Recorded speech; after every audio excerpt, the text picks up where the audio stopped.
External monitor is working perfectly, but your laptop screen is totally black or blank. Do not panic. In most cases, this is not a motherboard problem. I will show you proven, real-world fixes used by technicians every day. Welcome to Tech Vibes. If your laptop turns on, external monitor shows display, but laptop screen stays black, white, or no backlight, follow these steps carefully.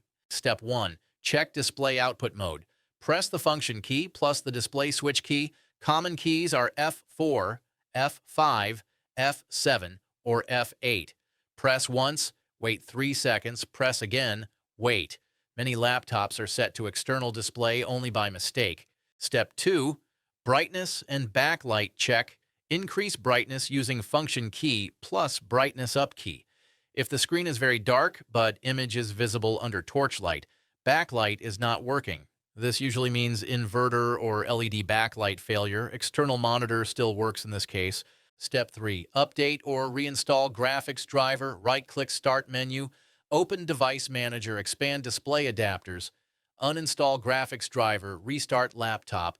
Windows will auto-install basic driver, then install latest driver from official website only.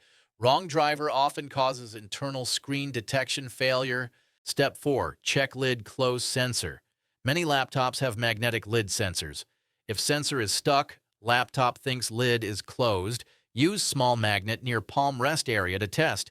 If screen turns off or on, sensor issue confirmed. Step 5. BIOS and boot test. Restart laptop. Enter BIOS by pressing Delete, F2, or ESC key.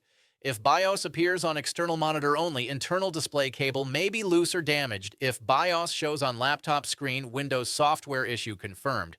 Step 6. Reseat display cable. Power off laptop completely. Disconnect charger and battery. Open back panel carefully. Disconnect and reconnect LCD display cable firmly.